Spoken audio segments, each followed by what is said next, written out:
Pesan terakhir Tuhan Yesus sebelum dia terangkat ke surga. Biasanya pesan terakhir adalah pesan penting dan berkualitas. Karena semua pesan yang disampaikan terakhir kali pasti penting dan berkualitas. Setelah Yesus menyampaikan pesan penting berkualitas, kemudian Yesus terangkat ke surga. Tujuan daripada Tuhan Yesus terangkat ke surga yaitu kita mengambil tanggung jawab untuk meneruskan pekerjaan Bapa di bumi. Waktu Yesus di bumi, yang menjadi sentral kehendak Bapa adalah Yesus. Tapi waktu Yesus di surga dan di hati kita, yang menjadi sentral kehendak Bapa adalah Bapak, Ibu, dan saya. Berarti sadar atau tidak sadar bahwa kita semua adalah hamba-hamba Tuhan. Tidak banyak orang tahu Tuhan Yesus. Berarti kita yang tahu wajib memberitahu kepada mereka yang tidak tahu siapa itu keselamatan. Pada pagi hari ini tema yaitu The Last Message of the Kingdom, pesan terakhir kerajaan Allah. Sebab tema yang diberikan pada saya adalah mengalami kuasa Tuhan. Jadi saya akan bahas tentang bagaimana untuk kita hidup dalam kuasa Tuhan. Saya mengajak kita untuk melihat firman Tuhan dalam Markus pasal yang ke-16. Ayat yang ke-15 sampai yang ke-20. Markus 16 ayat 15 sampai 20. Lalu Yesus berkata kepada mereka yaitu murid-murid, pergilah ke seluruh dunia. Beritakanlah Injil kepada segala makhluk. Siapa yang percaya dan dibaptis akan diselamatkan, tetapi siapa yang tidak percaya akan dihukum. Tanda-tanda ini akan menyertai orang-orang yang percaya. Mereka mengusir setan-setan demi namaku. Mereka berbicara dalam bahasa-bahasa yang baru bagi mereka. Mereka akan memegang ular, sekalipun mereka minum racun maut, mereka tidak akan mendapat celaka.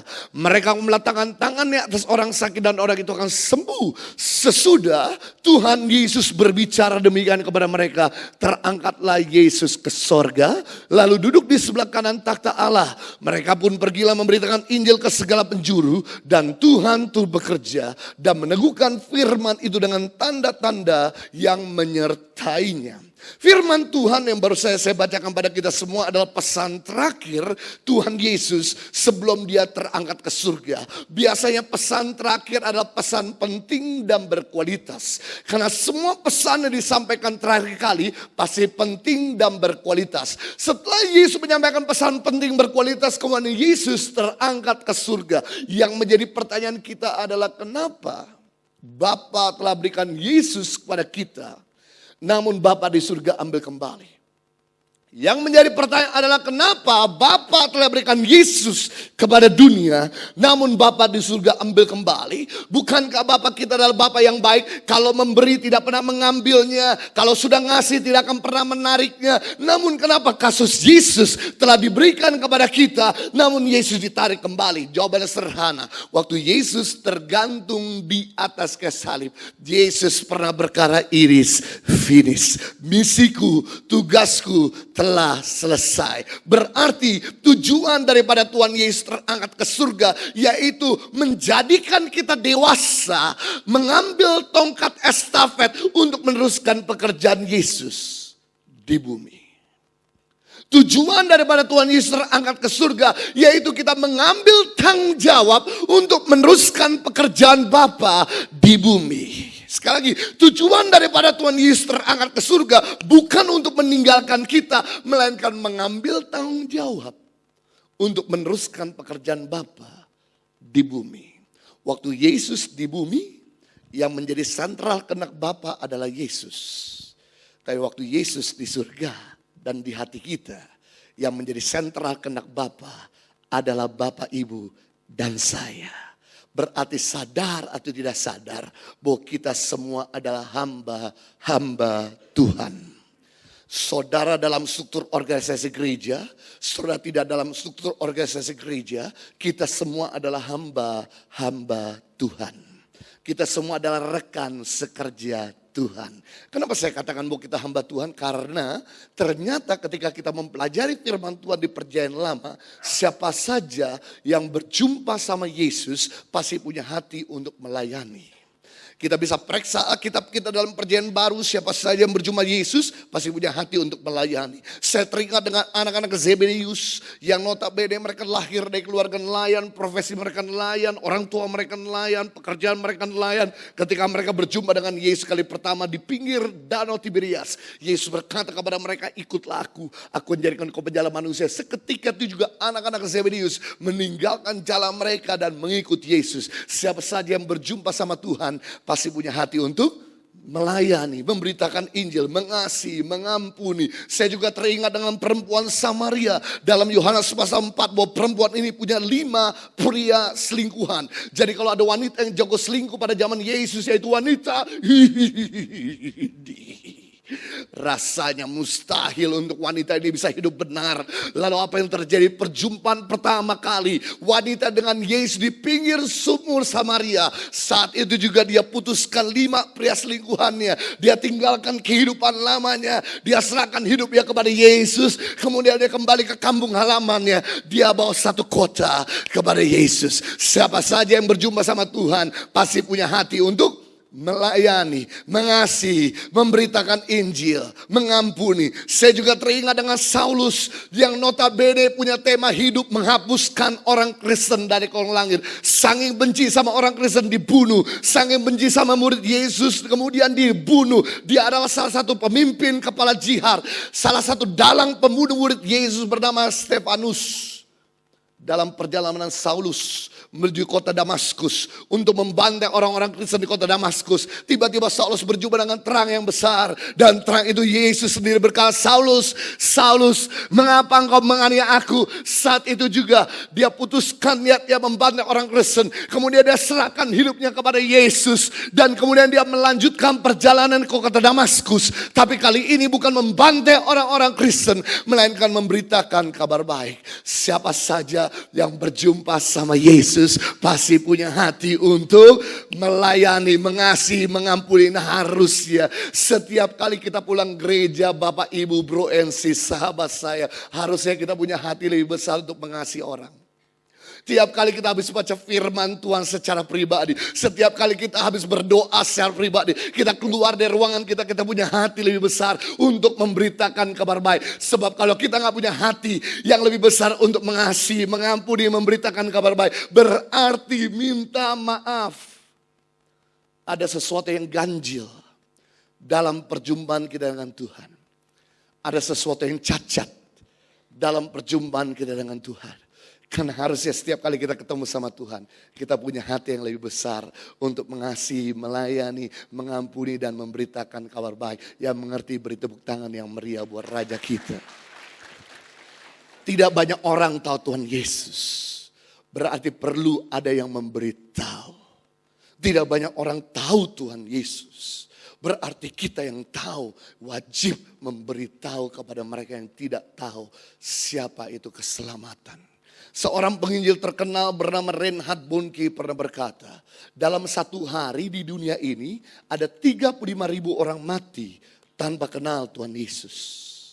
Setiap hari di dunia ini ada 35.000 orang mati tanpa kenal Tuhan Yesus. Berarti tadi malam kita memejamkan mata untuk tidur, dan tadi pagi kita buka mata untuk siap-siap pergi ke gereja tanpa kita sadari jeda antara sebelum kita tidur dan sesudah kita tidur. Ada 35.000 orang sebesar stadium bola sedang ngantri menuju api neraka. Reinhard Bonnke berkata, sedikit sekali hamba Tuhan, sedikit sekali orang Kristen yang mau mencegah mereka, mau memberitahu kabar baik buat mereka, yang mau merebut mereka agar mereka jangan binasa. Sedikit sekali hamba Tuhan, sedikit sekali orang Kristen yang sudah dibaptis, yang penuh Roh Kudus, yang sudah melayani di gereja, yang mau memberitahu kabar baik buat mereka agar mereka jangan binasa. Seandainya kita semua ada di sepatu mereka yang sedang ngantri menuju api neraka, tentu kita mengharapkan ada orang yang merebut, tentu kita mengharapkan ada orang yang mencegah, tentu kita mengharapkan ada orang yang memberitahu kabar baik agar kita jangan binasa. Ketahui bahwa sahabat kita, teman kita, keluarga kita, mereka sedang menantikan kabar baik yang keluar dari hidup dan perkataan kita. Sebetulnya saya senang sekali dengan mulut orang Indonesia. Karena mulut orang Indonesia itu ember, bocor mulut. Artinya tidak bisa menyimpan rahasia yang baik. Kalau ada makanan yang enak langsung diceritakan. Kalau ada tempat lokasi yang baru langsung diposting. Rasanya memang orang Indonesia suka bercerita. Kalau ada sesuatu yang baru. Pengen up to date, pengen terkinian sekali. Saya teringat sekali tahun 2006. Pertama kali saya pergi ke kota Medan. Yang jemput saya bapak-bapak asli Chinese dari Medan. Itu tahun 2006. Dan kemudian Bapak ini berkata, Bapak Pendeta Jojo, sebelum Anda pergi pelayanan, saya mau ajak Anda makan kue tiaw Medan. Karena kue tiaw Medan adalah kue tiaw paling enak sedunia. Saya bilang, Bapak minta maaf, saya tinggal di Kelapa Gading, kota Jakarta. Kelapa Gading itu terkenal dengan bakmi di mana-mana dan kue tiaw di mana-mana. Jadi jangan ajak saya lagi makan kue tiaw. Udah hampir tiap hari makan kue tiaw dan bakmi. Bapak, kue tiaw di Medan lebih enak di Kelapa Gading. Coba dulu berkomentar.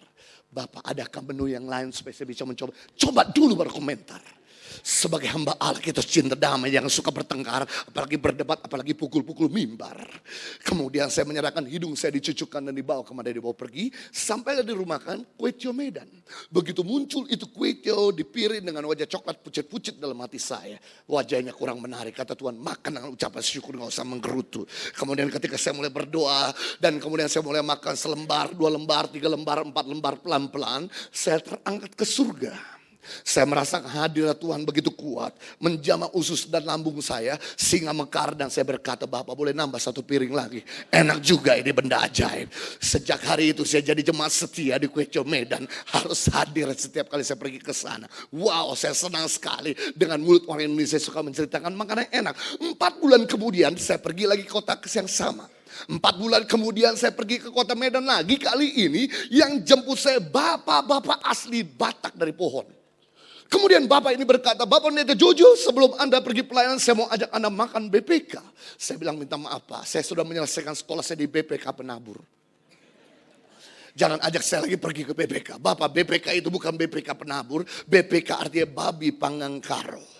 Oh, saya bilang minta maaf Pak, saya ini lebih suka makan sapi daripada makan babi. Anda coba dulu, ini makanan paling enak sedunia. Di Sumatera Utara paling terkenal, menu yang sangat spesial di kota ini. Coba dulu berkomentar. Biasa orang Batak ngomong baik-baik udah kayak maki-maki, minta maaf. Orang Batak tuh kalau ngomong semangat, kerja semangat, ngomong kerja nyanyi semangat, tidur semangat Bapak Ibu. Sebagai hamba Tuhan kita harus cinta damai. Kemudian saya menyerahkan hidung saya dicucukkan dan dibawa ke Madede Borgi. Sampai di rumah makan lapu. Sampai di rumah makan BPK, dan kemudian ketika muncul potongan babi panggang tersebut, munculnya seperti koin 500 perak kecil-kecil. Lah saya biasa makan daging 500 gram atau minimum 300 gram. Ini dikasih daging kira-kira cuma 5 gram. Aduh, dalam hati saya, dia gak tahu badan besar, perut besar dikasih daging kecil. Kata Tuhan, makan dulu, kalau kurang kau tambah. Iya juga, betul juga. Kemudian kita mulai berdoa dan saya mulai makan potongan-potongan babi panggang tersebut. Tiba-tiba surga terbuka. Elia dan Musa turun sama-sama saya. Dan kemudian usus saya, lambung saya mekar. Saya berkata, Bapak ini enak sekali makanan. Boleh saya nambah lagi 2 piring dan saya bawa oleh-oleh buat istri dan anak-anak saya. Sejak hari itu Bapak, Ibu dan sahabat saya, ternyata paradigma saya berubah. Ternyata sapi pendek lebih enak daripada sapi tinggi. Saya senang sekali dengan mulut orang Indonesia. Karena mulut orang Indonesia paling suka menceritakan makanan enak. Tapi Bapak, Ibu dan sahabat saya, jangan cuma ceritakan makanan enak. Karena makanan enak lezat sementara, ceritakanlah Yesus lezat selama-lamanya. Mari kita lihat firman Tuhan di dalam Matius 24:14 dan Injil. Injil bicara kabar baik, kerajaan ini akan diberitakan di seluruh dunia, menjadi kesaksian bagi semua bangsa. Sesudah itu barulah tiba kesudahannya. Saya senang sekali Yesus berkata begini, satu nubuatan. Injil, kabar baik, keselamatan harus disampaikan pada setiap manusia, baru kesudahannya tiba. Berarti Yesus sedang memberitahu pada kita semua, kesudahan tidak akan pernah tiba. Kalau kabar baik tidak didengar pada setiap telinga, berarti Tuhan kita adalah Tuhan yang maha adil. Katakan maha adil. Kemahaadilan Tuhan itu begini, Bapak, Ibu dan sahabat saya. Tuhan Yesus itu tidak akan pernah datang kali kedua pagi ini, saat ini, hari ini, sebelum dia datang kepada orang yang belum pernah dia jumpai. Sekali lagi, ini keadilan Tuhan. Tuhan Yesus tidak akan datang pagi ini, hari ini, saat ini menjemput kita. Sebelum dia datang kepada orang yang belum pernah dijumpai. Tidak adil kalau Tuhan itu datang saat ini menjemput kita. Sedangkan orang di sebelah kita belum pernah Tuhan jumpai. Sedangkan kita udah berkali-kali berjumpa sama Tuhan. Itu sebabnya Tuhan tuh berjanji. Kabar baik harus disampaikan pada setiap telinga. Barulah kesudahannya tiba. Berarti yang mempercepat kedatangan Tuhan kali kedua. Sebenarnya bukan malaikat dan bukan surga. Yang mempercepat kedatangan Tuhan kali kedua sebenarnya saudara dan saya. Semakin cepat kita memberitakan kabar baik, semakin cepat pula Tuhan datang kali kedua. Semakin lambat kita memberitakan kabar baik, semakin lambat pula Tuhan datang kali kedua. Saya bersyukur dengan adanya teknologi. Membuat Injil bisa diberitakan lebih cepat dan lebih luas. Namun masalahnya di Indonesia ini gak semua daerah bisa masuk teknologi. Nggak semua daerah bisa masuk listrik dan signal telepon. Berarti kan perlu ada orang yang pergi ke sana. Saya ingat beberapa tahun yang lalu, saya pergi ke kota Merauke. Yang jemput saya kemudian mengajak saya untuk membawakan, sampaikan seminar materi firman Tuhan pada hamba-hamba Tuhan. Setelah itu saya kembali lagi ke bandara untuk ke Jakarta, harus transit di Jayapura. Namun pada waktu saya mau masuk ke pesawat, saya dicegat sama ex Bupati Mapi, bekas Bupati Mapi. Mapi adalah satu kabupaten di Papua Selatan yang sangat tertinggal. Dan Bupati ini berkata, mantan Bupati ini berkata, Bapak Pendeta Jojo, setelah mendengar apa yang Anda lakukan pada anak-anak di Papua. Anda memberikan pendidikan, Anda memberikan pakaian, Anda memberikan makanan bergizi. Saya rindu untuk Bapak kembali ke kota Merauke. Sebab saya mau ajak Anda pergi ke tempat saya pernah menjabat jadi bupati daerah Mapi. Karena ini daerah yang sangat terpencil dan tertinggal. Karena masih ada satu suku yang tinggal di atas pohon. Dan mereka semua telanjang, tidak pakai pakaian. Saya tanya, tinggi pohonnya berapa meter Pak? 3 meter, 5 meter kah? Setinggi Monas? Tidak Pak, 30 meter sampai 50 meter. What? Dan dia masih telanjang dan masih kanibal. Maksud Bapak supaya saya mampus di sana kan? Jujur aja, supaya saya mati di sana dimakan sama orang-orang itu. Oh tidak Pak Pendeta, tidak bermaksud demikian. Saya mau ajak Bapak supaya bisa orang itu diperkenalkan Yesus. Karena dulu orang Sumatera Utara juga kanibal. Tapi No Manson penginjil dari Jerman datang memberitakan Injil sehingga orang-orang Sumatera Utara bebas dari kanibalisme. Saya rindu sekali untuk Bapak kemari dan memberitakan Injil supaya mereka bebas dari kanibalisme. Dan kemudian menurunkan anak-anak tersebut dan menyekolahkan di bawah pohon. Please. Kemudian saya berkata, baik Pak, saya tidak mau mengecewakan dia. Ini kartu nama saya akan pikirkan dan saya minta kontak nomor Bapak. Saya akan coba cari tahu informasi tersebut. Kemudian saya terbang ke Jayapura. Dan pesawat saya yang ke Jakarta ternyata sudah berangkat karena saya kena delay di Merauke. Jadi saya tinggal 1 malam lagi di Jayapura, ibu kota Papua. Nah karena teman saya mendengar bahwa saya ini harus tinggal 1 malam dan belum ada schedule hari itu, kemudian teman saya mengajak Intel Densus 88 ke gerakan Papua Merdeka. Dia mau ajak saya pergi ke perbatasan antara Papua sama Papua Nugini. Biar saya tahu juga tentang keadaan di perbatasan. Karena Papua Nugini adalah satu negara yang bebas senjata dan bebas ganja.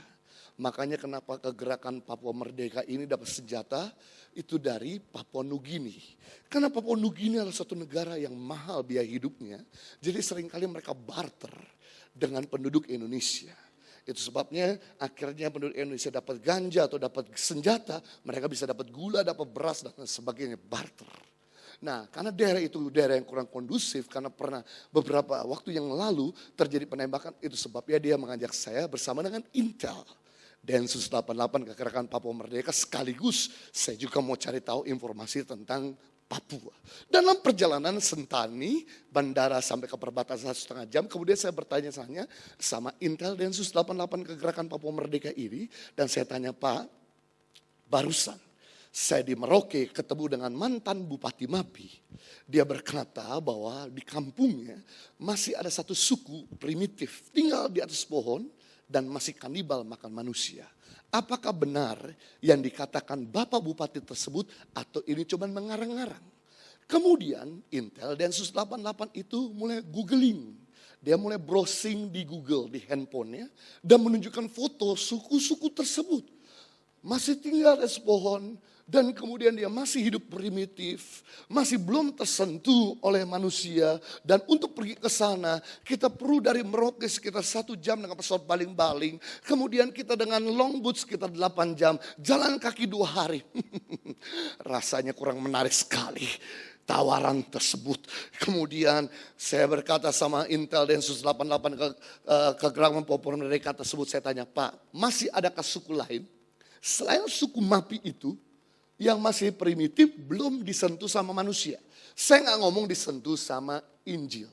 Karena manusia aja belum sentuh, bagaimana Injil mau sentuh? Kan urutannya manusia sentuh dulu baru Injil sentuh. Loh, kenapa sih Indonesia Timur bisa Kristen? Karena para misionaris datang dari jauh-jauh Eropa, datang ke Indonesia Timur membawa bantuan dulu. Menyentuh manusia, kasih pendidikan, kasih pengobatan, kemudian kasih pemberdayaan, baru Injil masuk. Makanya mereka bisa kenal Tuhan Yesus sampai hari ini. Tapi hanya beberapa bagian masih belum percaya Yesus. Dan kemudian Intel ini berkata, Pak, masih ada lagi. Dari Timika naik kapal kayu 8 jam ke Agats Asmat.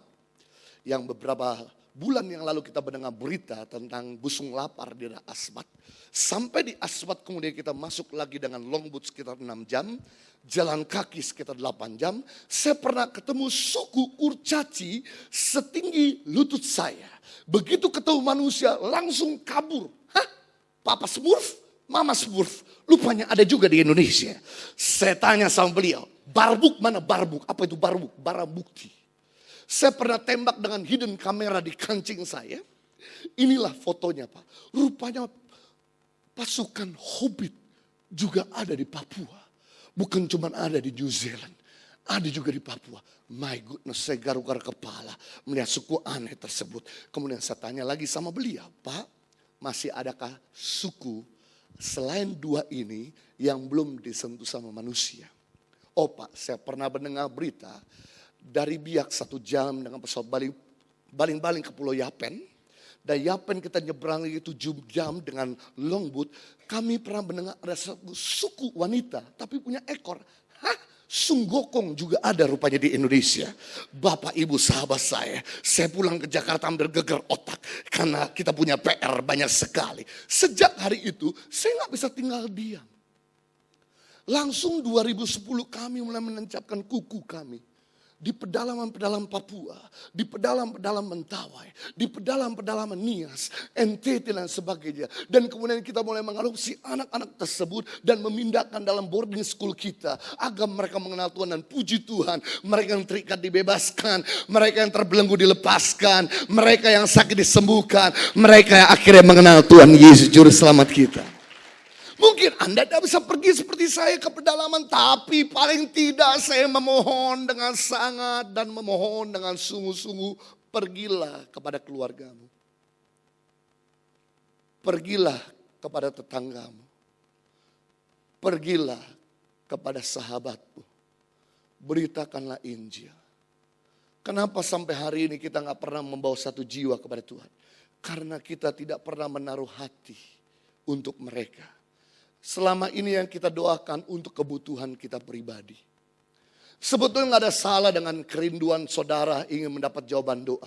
Gak ada masalah, tidak ada masalah dengan puasa kita yang kita naikkan kepada Tuhan untuk mendapatkan jawaban doa. Untuk mendapatkan berkat Tuhan, untuk mendapatkan terobosan. Gak ada salah dengan semua itu. Tapi bolehlah saya minta tolong kepada Bapak, Ibu dan sahabat saya. Jangan cuma berdoa untuk kebutuhan kita. Tapi berdoalah untuk 1 nama yang belum diselamatkan.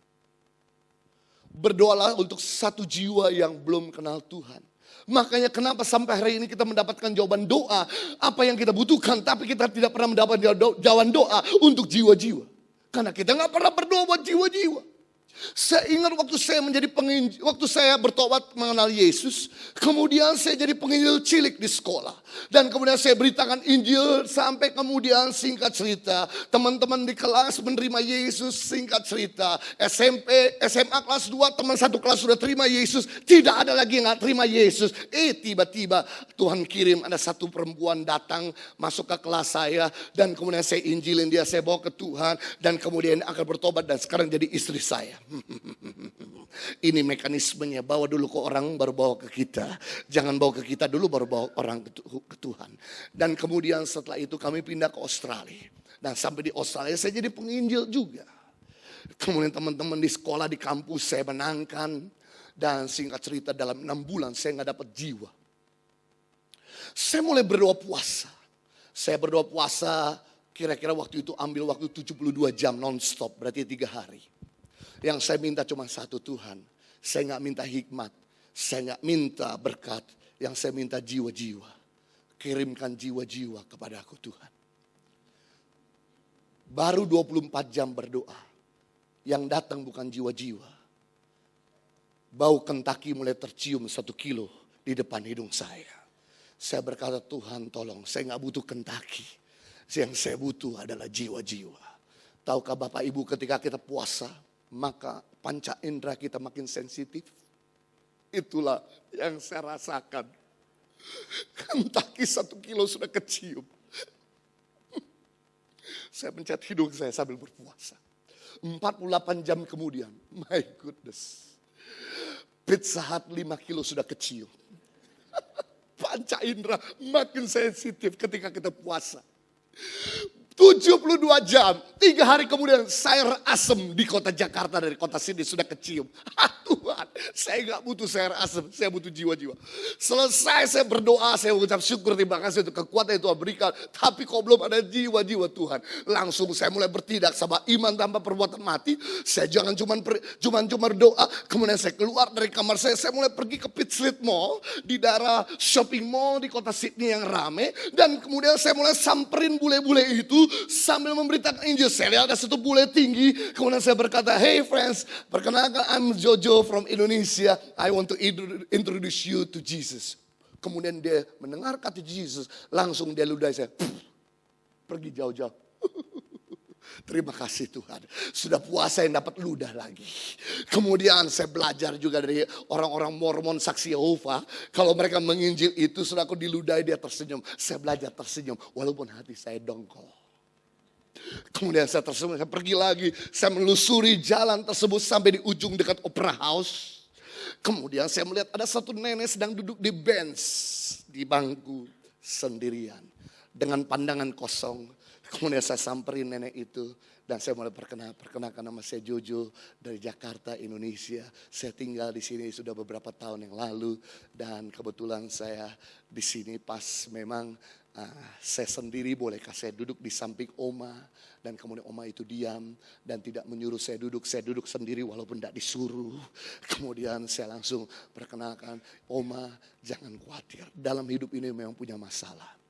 Tapi di tengah-tengah masalah, di dunia ini juga ada Tuhan yang bisa memberikan jawaban doa buat masalah kita. Yesus satu-satunya Tuhan dalam hidup Oma. Tiba-tiba Oma ini menangis dan menetes air mata. Anakku gak peduli, cucuku meninggalkanku, tinggal aku sebatang kara di sini. Saya bilang jangan khawatir Oma, Yesus gak pernah tinggalkan Oma. 24 jam 7 hari dia siap selalu melayani kita.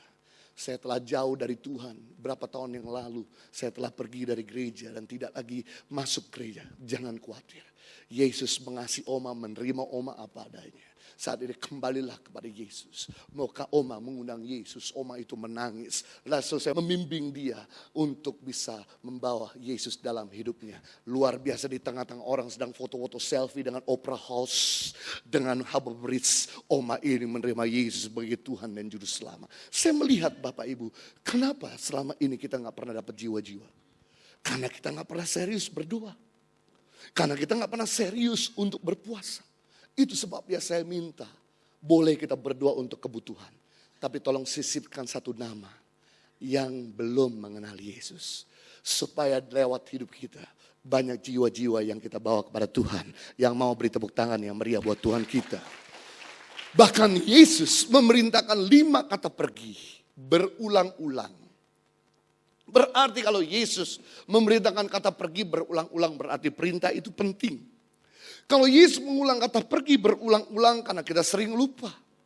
Kalau Yesus memerintahkan kata pergi berulang-ulang, Tuhan tahu kita keras kepala, makanya diulang. Dan anehnya kata pergi yang Yesus sampaikan, yang Yesus pesankan, dia taruh di pasal terakhir dan ayat-ayat menjelang terakhir. Biasanya pesan terakhir ada pesan penting dan berkualitas. Semua pesan yang disampaikan terakhir kali penting pasti berkualitas. Semua pesan disampaikan terakhir kali pasti penting dan berkualitas. Mari kita lihat di sini, yaitu Matius 28 ayat 19. Matius 28 pasal terakhir, 19 ayat, 1 ayat sebelum terakhir. Karena itu pergilah, jadikanlah semua bangsa muridku dan baptislah mereka dalam nama Bapa dan Anak dan Roh Kudus. Sehingga kita bisa melihat Tuhan Yesus memerintahkan kita untuk pergi. Berikutnya Markus 16 ayat 15. Markus 16 pasal terakhir, 15 4 ayat sebelum terakhir.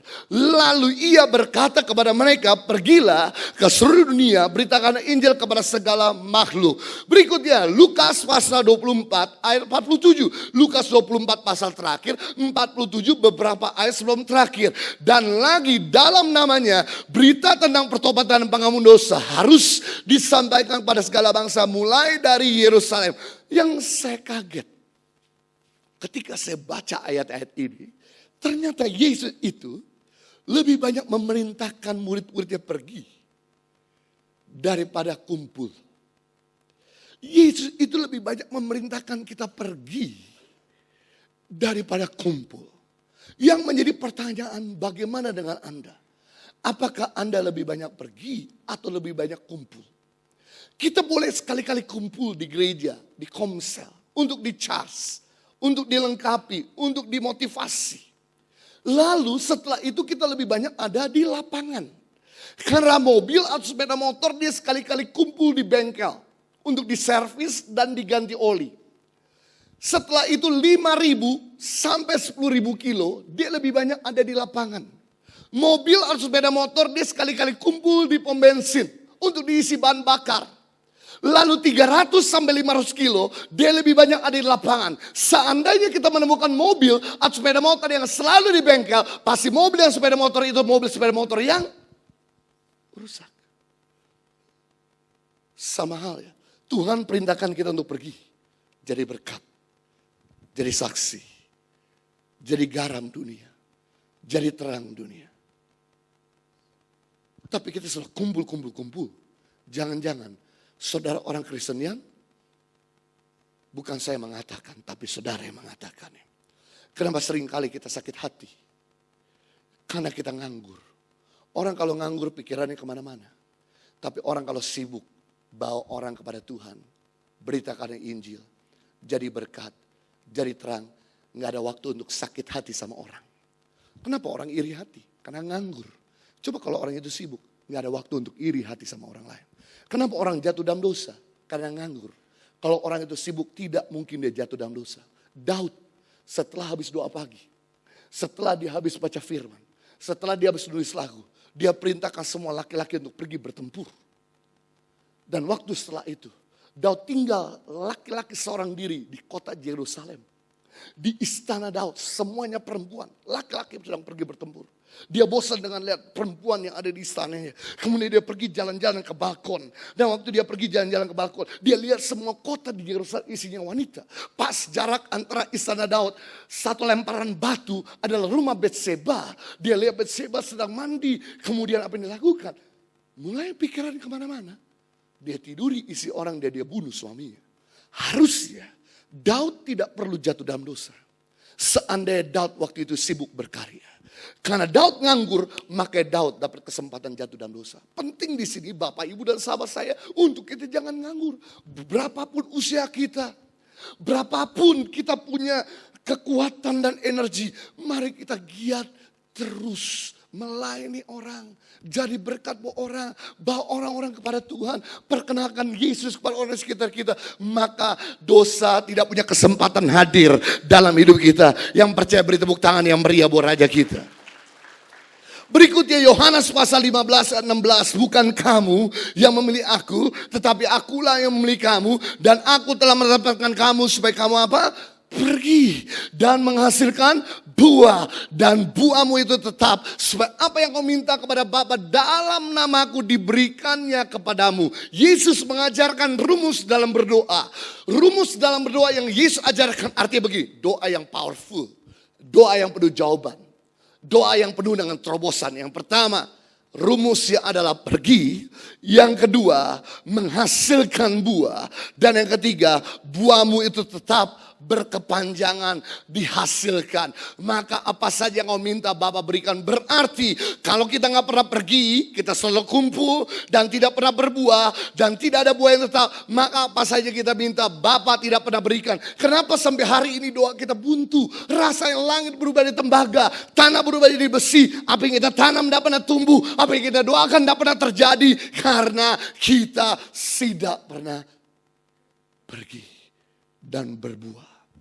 Berbuah dalam perjanjian baru mengandung 3 arti. Berbuah dalam perjanjian baru mengandung 3 arti. Yang pertama, berbicara soal jiwa-jiwa. Sudahkah ada satu anggota keluarga kita yang kita bawa kepada Tuhan? Tujuan Tuhan menyelamatkan kita lebih dulu. Tuhan mau pakai kita untuk menyelamatkan yang lain. Jadi jangan senang kalau kita tuh diselamatkan. Senanglah kalau kita bisa menyelamatkan yang lain. Jangan bangga kalau kita itu diberkati. Banggalah kalau kita bisa memberkati orang lain. Jangan puas kalau kita tuh sarjana. Puaslah kalau kita bisa mensarjanakan orang lain. Jangan senang kalau kita tuh sehat.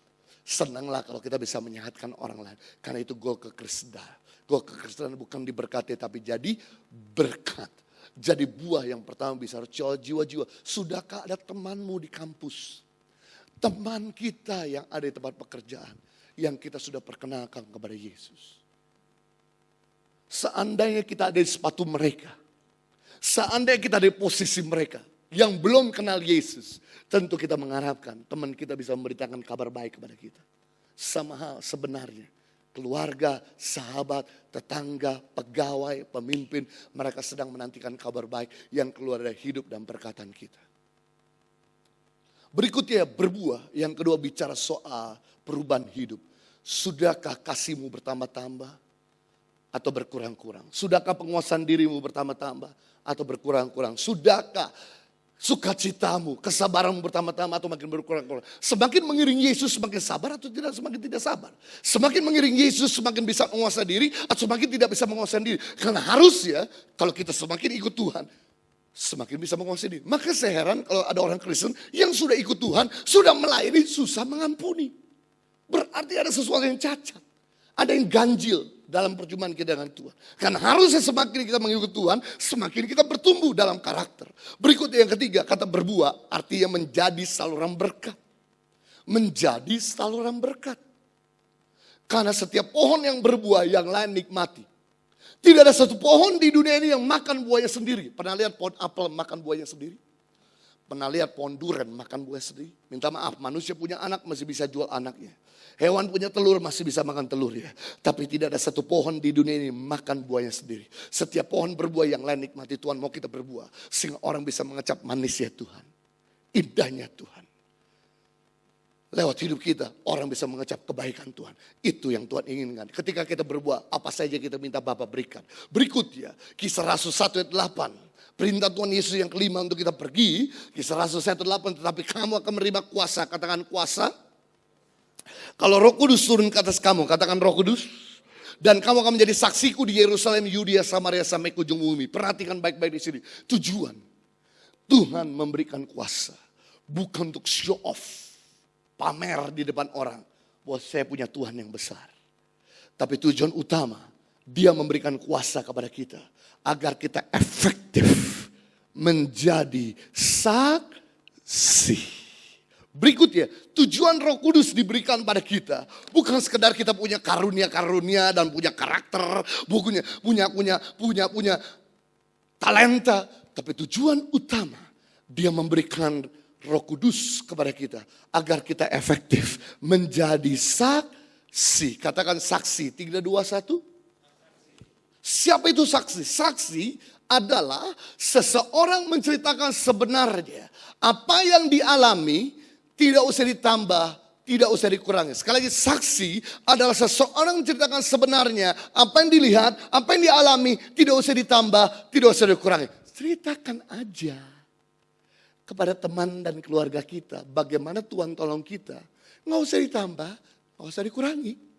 Ceritakan aja kepada orang di sekitar kita bagaimana Tuhan selamatkan kita. Nggak usah ditambah, nggak usah dikurangi. Dan yang luar biasa, ketika kita menceritakan apa yang kita alami, tidak perlu pakai catatan. Karena itu keluar dari kehidupan, spontanitas akan mengalir. Dan ketika kita mulai menceritakan apa yang kita alami, maka janjinya digenapi, kuasa dan Roh Kudus akan bersama dengan hikmat, bersama dengan kita. Makanya kenapa sampai hari ini kita gak pernah lihat kuasa? Karena kita tidak pernah pergi, selalu kumpul. Padahal orang Kristen di gereja mula-mula, di jemaat mula-mula di Kisah Rasul, adalah orang Kristen yang sangat powerful. Tapi kenapa orang Kristen di akhir zaman sekarang ini menjadi orang Kristen yang sangat powerless? Padahal Tuhan kita adalah Tuhan yang sama. Kita menyembah Tuhan yang sama. Kita punya Roh Kudus yang sama. Tapi kenapa orang Kristen zaman dulu powerful, orang Kristen zaman sekarang powerless? Karena orang Kristen zaman dulu suka keluar, memberitakan kabar baik. Orang Kristen zaman sekarang tidak suka keluar, suka kumpul. Padahal Yesus sendiri berjanji dalam Yohanes pasal yang ke-14 ayat 12. Aku berkata kepadamu, barang siapa sesungguhnya percaya kepadaku, yang melakukan juga pekerjaan-pekerjaan yang aku lakukan. Bahkan pekerjaan-pekerjaan yang lebih besar daripada aku lakukan. Wow. Saya mau tanya kepada Bapak, Ibu dan sahabat saya. Berapa banyak di antara kita yang percaya Tuhan Yesus?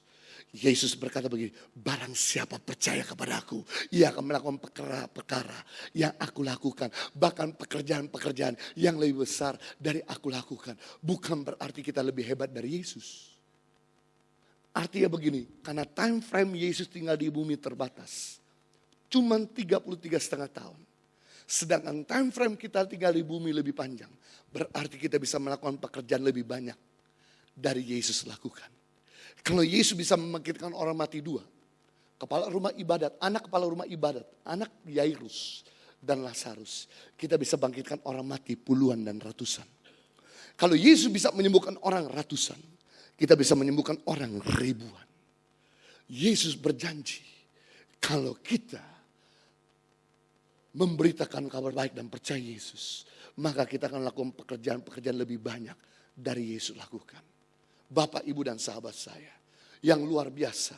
Kita ini diciptakan oleh Tuhan menjadi man of God. Katakan man of God, 3, 2, 1. Siapa itu man of God? Man of God adalah seseorang yang punya kemampuan seperti Allah. Man of God adalah seseorang yang punya kemampuan seperti siapa? Allah. Siapa itu man of steel? Seseorang yang punya kemampuan seperti baja. Siapa itu Spiderman? Seseorang yang punya kemampuan seperti laba-laba. Siapa itu Ant-Man? Seseorang yang punya kemampuan seperti semut. Siapa itu Aquaman? Seseorang punya kemampuan seperti Aqua. Siapa itu man of God? Seseorang punya kemampuan seperti Allah. Siapa yang menyangka Petrus dan Yohanes ketika habis makan siang, jam 3 sore pergi ke bait Allah. Biasanya orang kalau habis makan siang, virus mata bekerja. Mata mulai redup, perut mulai buncit. Kalau orang habis makan siang, virus terjadi. Mata mulai redup, perut mulai buncit. Ketika Petrus dan Yohanes habis makan siang jam 3 sore. Dalam keadaan mata seperti mata Garfield. Ngantuk. Kemudian dia pergi berjalan ke bait Allah. Tiba-tiba dicegat sama beggar, peminta-minta, pengemis yang lumpuh sejak lahir. Pengemis ini memohon, memaksa untuk meminta sedekah. Kemudian Petrus dan Yohanes yang matanya seperti mata Garfield, redup ngantuk, dicegat. Langsung berkata, emas dan perak tidak ada padaku. Matanya berubah jadi mata SpongeBob. Tapi apa yang aku punya, yaitu kuasa Tuhan, bangkit dan berjalanlah. Kemudian orang yang belum pernah berjalan dalam hidupnya, dia mulai berdiri dan berjalan mundur. Kata Petrus, salah, jalannya maju. Oh, pertama kali berjalan, makanya jalan mundur. Kemudian dia berjalan untuk maju ke depan. Wow, luar biasa. Saya mau beritahu kepada kita semua, mungkin emas dan perak tidak banyak di antara kita, tapi kuasa Tuhan berlimpah-limpah di dalam diri kita. Harta dan perhiasan tidak banyak di antara kita, tapi kemuliaan Tuhan berlimpah-limpah dalam diri kita. Itu sebabnya Bapak, Ibu dan sahabat saya, kalau kita lihat teman kita sakit, jangan telepon pendeta. Lepaskanlah kuasa Tuhan yang ada dalam diri kita. Sakit sembuh, lemah kuat. Kalau kita ketemu teman sedang dihipnotis, diguna-guna sama orang lain, disantet sama orang lain, jangan telepon pendeta. Percayakan ada kuasa Tuhan dalam dirimu, doakan. Maka orang itu sadar kembali dan dipulihkan. Saya mau pekerjaan kuasa itu bukan cuma dimiliki oleh para pendeta, tapi kuasa Tuhan itu juga harus dimiliki oleh setiap kita yang ada dalam ruangan ini. Sehingga membuat kekristenan ini menjadi bergairah. Bahwa Tuhan bukan cuma pakai rasul-rasul, tapi Tuhan pakai setiap kita yang ada dalam ruangan ini. Yang mengerti katakan amin. Saya tutup dengan kalimat terakhir. Selama kita hidup di dunia ini, kita gak pernah lepas daripada hukum tabur dan tuai. Apa yang kita tabur, itu yang kita tuai. Tidak pernah menabur, tidak pernah menuai. Tolong dijawab pertanyaan ini. Kebetulan sudah ada jawabannya juga, jadi enak juga. Saya kasih pertanyaan, sudah ada jawaban, enak sekali. Tolong dijawab. Kalau kita berdoa, siapa yang menjawab doa kita? Tuhan. Yes, cool. Anak sekolah minggu biasa juga bisa jawab. Berikutnya saya balik. Kalau Tuhan yang berdoa, siapa yang menjawab doanya? Wah, kok ragu-ragu cuma di depan kita. Yang di tengah dan belakang tidak beri jawaban. Bukankah dari awal saya sudah katakan bahwa kita ini mitra Tuhan? Kita ini rekan sekerja Tuhan? Kita ini adalah kepanjangan tangan Tuhan yang dahsyat, Bapak, Ibu, dan sahabat saya. Kalau Tuhan mau bekerja khusus di bumi, dia selalu memakai manusia. Dia tidak pernah turun tangan sendiri. Beda ketika dia bekerja di Saturnus, di Pluto, atau di Mars, ataupun di planet yang lain. Tapi khusus waktu Tuhan mau bekerja di muka bumi ini, dia selalu pakai manusia. Waktu Tuhan mau menyebut nama-nama binatang, dia pakai Adam dan Hawa. Waktu Tuhan mau menyelamatkan Erba, dia pakai Nuh. Waktu Tuhan menyelamatkan bangsa Israel dari perbudakan, dia pakai Musa. Waktu Tuhan mau menyembuhkan orang sakit, dia pakai Petrus. Waktu Tuhan membangkitkan orang mati, dia pakai Rasul Paulus. Sama hal. Waktu Tuhan mau menyembuhkan teman kita, dia pakai kita. Waktu Tuhan mau menyelamatkan teman kita, dia pakai kita. Amazing. Kita rekan sekerja Tuhan. Makanya Santo Agustinus pernah berkata ini. Kita tidak bisa lakukan apa-apa tanpa Tuhan. Tapi Tuhan tidak mau melakukan apa-apa tanpa kita. Sekali lagi saya ulangi. Kita tidak bisa melakukan apa-apa tanpa Tuhan. Tapi dengar baik-baik. Tuhan tidak mau melakukan apa-apa tanpa kita. Jadi kalau Tuhan mau bekerja di bumi ini, dia selalu memakai kita.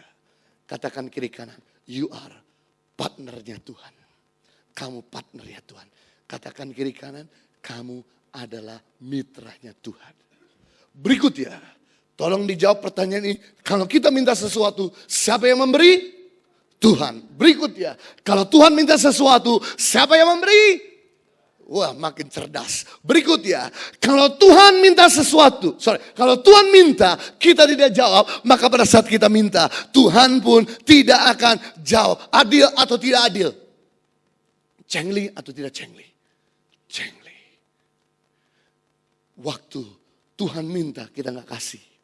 Saat kita minta, Tuhan pun tidak kasih. Kenapa sampai hari ini doa kita buntu? Karena kita tidak pernah memberikan apa yang menjadi permintaan Bapa. Karena kita tidak pernah menjawab apa yang menjadi kerinduan Bapa. Tahukah Bapak, Ibu, dan sahabat saya? Kerinduan Bapa cuma satu. Kerinduan Yesus cuma satu. Dalam 2 Petrus pasal 3:9, tidak susah, tidak berat, tidak mahal. 2 Petrus 3:9, yaitu Tuhan tidak lalai menepati janjinya. Sekalipun ada orang yang menganggapnya sebagai kelalaian. Tetapi ia sabar terhadap kamu. Karena ia mengendaki supaya jangan ada yang binasa. Dalam bahasa Inggris, no one should perish. Kerinduan hati Bapa di surga. Jangan ada anggota keluargamu yang binasa. Jangan ada anggota karyawanmu yang binasa. Jangan ada anggota temanmu yang binasa. Ketika kita tahu kerinduan Bapa jiwa-jiwa. Kemudian kita bawa orang itu kepada Tuhan Yesus. Alkitab berkata, satu orang diselamatkan. Seisi warga kerajaan Allah bersukacita. Jadi bagaimana membuat Tuhan bersukacita? Bukan cuma nyanyi-nyanyi. Tapi bawa satu jiwa kepada Tuhan. Ini yang membuat Tuhan dan kerajaannya bersukacita. Kalau Tuhan bersukacita, maka dia akan memberikan tips dan upah yang besar kepada kita sebagai anak-anaknya. Namun sebaliknya, kalau kita datang kepada Tuhan, selalu meminta, memohon dan berkata, Tuhan dompet saya kosong tolong diisi. Tuhan tolong berikan saya keturunan. Tuhan berikan saya pasangan hidup. Tuhan berikan saya berkat. Nggak ada salah dengan doa-doa itu. Tapi saya putar sebentar otak kita. Tolonglah kalau datang sama Tuhan, jangan selalu ngemis. Karena hubungan kita sama Tuhan bukan hubungan antara majikan sama pengemis. Hubungan kita sama Tuhan, hubungan Bapa sama anak. Anak kalau datang sama Bapa nggak selalu ngemis, kasih sesuatu. Tolonglah kita datang sama Bapa, bawa jiwa-jiwa teman kita, bawa pegawai kita, bawa pemimpin kita, bawa teman kita. Ketika hati raja dipuaskan, maka dia akan memuaskan. Kita semua punya kebutuhan. Yang mengerti katakan amin.